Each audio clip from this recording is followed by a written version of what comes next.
Well, hey guys, welcome back. We got back after 2 weeks on the Buffalo. It was kind of nice. We enjoyed it. It was different. No phone service, no television. I had to run a cord up in a tree just to pick up the radio to try to get some weather information with a storm that had came through. But I want to talk to you today about blogging, or a blogger, or a vlogger, as I guess I am, a journalist and a reporter. There's quite an argument going on that bloggers and vloggers are not journalists, and I don't know what would make the difference. Journalists seem to think is they are not opinionated. They are trying to give it to you very fair and balanced, which I don't know of one that I've seen in probably maybe 30 years. It used to be that some journalists would be really good and be not put their opinion. They just give you the facts on both sides and let you make your own.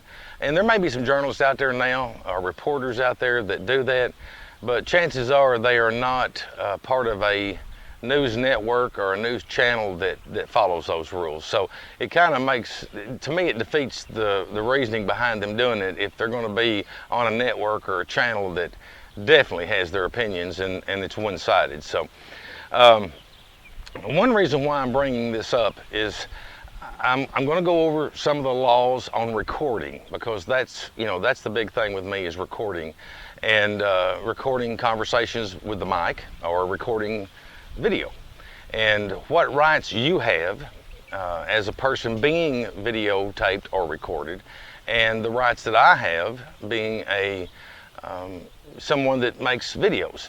And this may pertain to a lot of you out there that do make videos, or if you don't, maybe you're concerned about people videotaping you.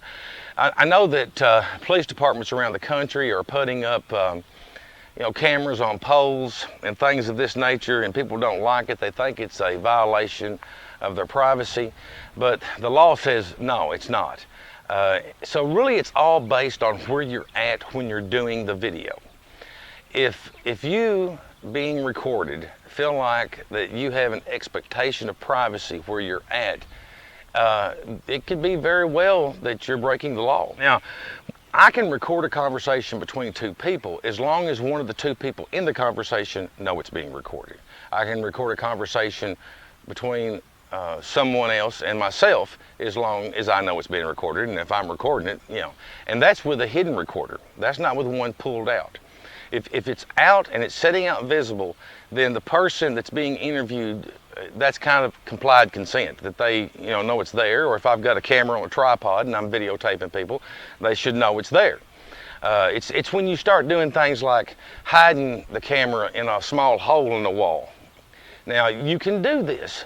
If it's your own property, you can do this, but you cannot have any audible going on with it. So if you're a laundromat owner and you've got a laundromat that keeps getting the machines broke into, and you put a camera up to videotape, that camera cannot have sound, because if you're recording a conversation between two people sitting there doing their laundry, they don't know that it's being recorded, and you can't do that.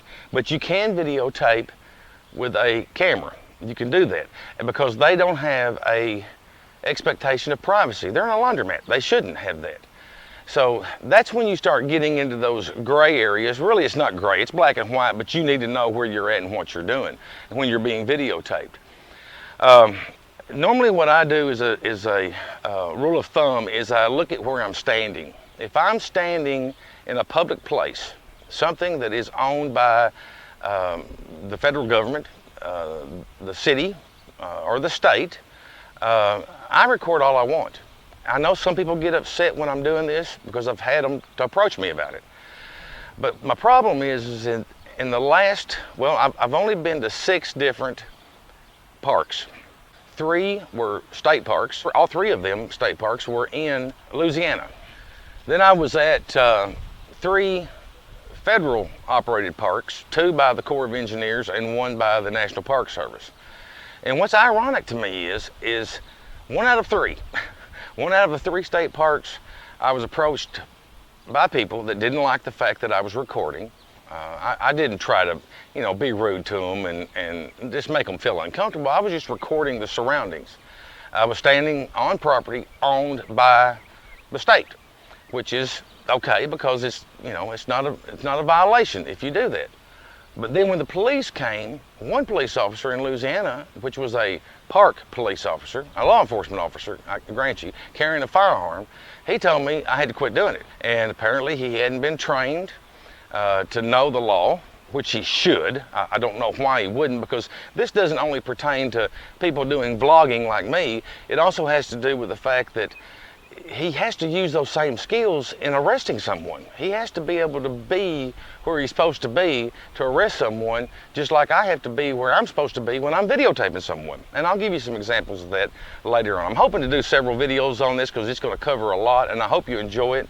And maybe this help. I've actually got the state-by-state laws for you. I can show them to you, give you a link. I'm not going to waste your time with it and read it to you. I can give you a link so you can look up your state and you'll know exactly what's going on. The second time it happened to me, it happened at Buffalo Point at the National Park. A tree had fell during the storm I was telling you about that I was trying to get the information on. A tree had fell during the night, and it fell across two tents. One tent was the mom and dad sleeping, and the tent next to it was a young boy. He looked like he maybe about 11, something like that. And the tree actually almost hit the boy. One of the other campers, the next morning when the sun came up, one of the other campers had told me about it, and they had already cut up the tree and used a chainsaw on it. Of course, I never heard it because I was inside the camper with air conditioners going, but they'd already removed the tree. But they did have a lot of cleanup. The family was trying to get all their stuff together because it was all soaking wet. The tents were just destroyed. I'll try to put some clips in here if I can, so let you see what I'm talking about. I'm videotaping. Everything's fine, no problem whatsoever. Matter of fact, the father even spoke. I showed him enough courtesy not to film him, his face, or film his family, because they were shocked. They were just thankful that their son wasn't hurt, or they weren't hurt. And I kind of point the camera up at the sky, while I'm talking to him, which is back to recording now. I'm recording his conversation with him. As long as one person knows it's been recorded, it's fine. But you'll be able to tell by some of the video. I'll play some of the audio and the video, because like I say, I'm pointing it up toward the trees, and you'll see where I give him all the respect in the world. He knew I had a camera, had a big boom mic on the front of it. He knew what I was doing. He knew I was videotaping. And I was nice enough not to point it at him, point it straight up, and I'm asking him questions. So which one's your son that was in the tent? The big boy in the middle? Yeah. Golly moly. He didn't even hear it. He didn't? Surprised not everybody came around because we were screaming.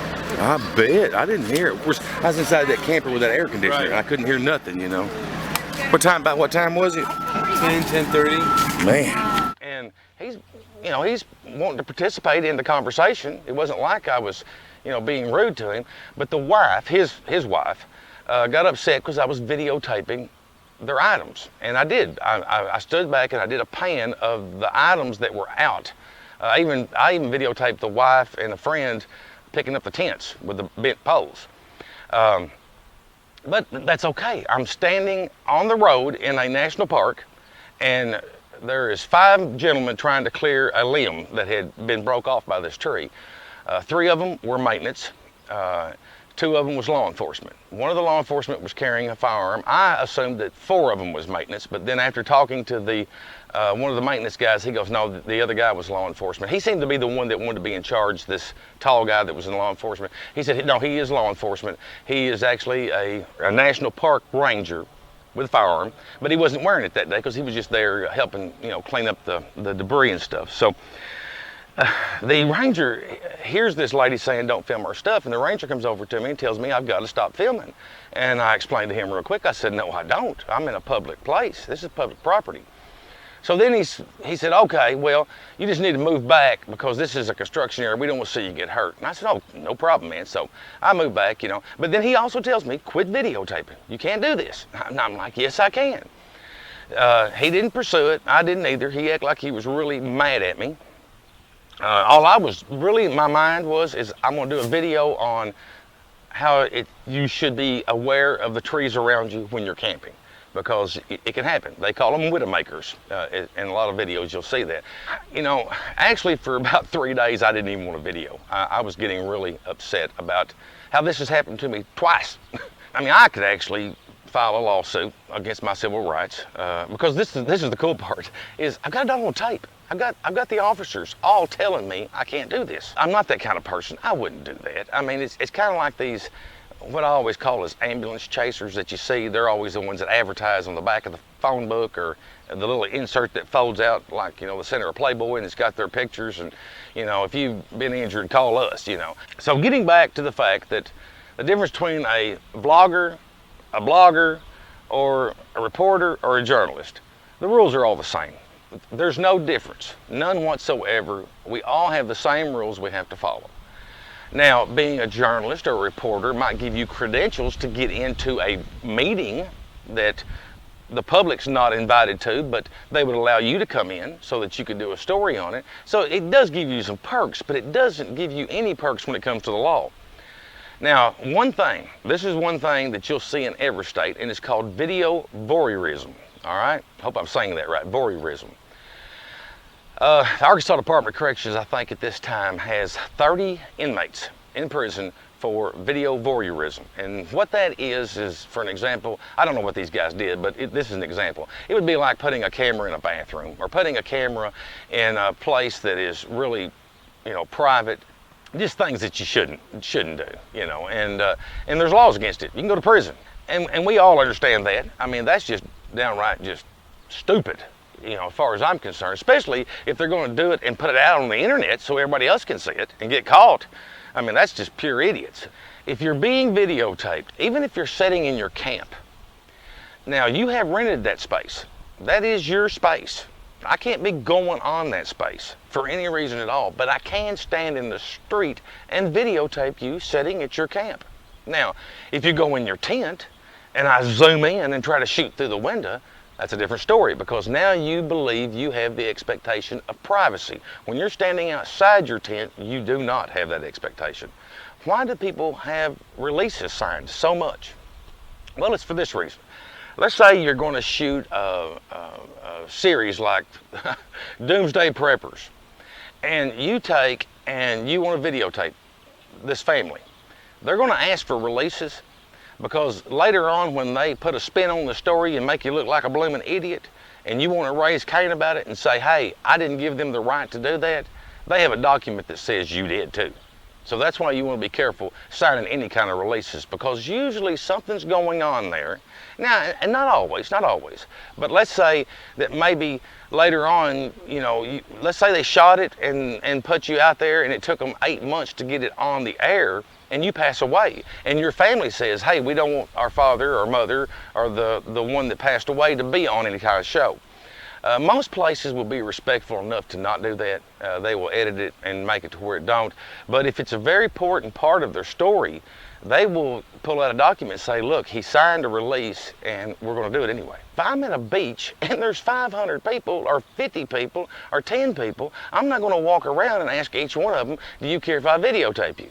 And if they say no, one of them does, then I've got to figure out how to shoot around them. They have no expectation of privacy if they're on a national river on the beach swimming. So guys, thanks again for watching, and I will get some more videos out about this subject.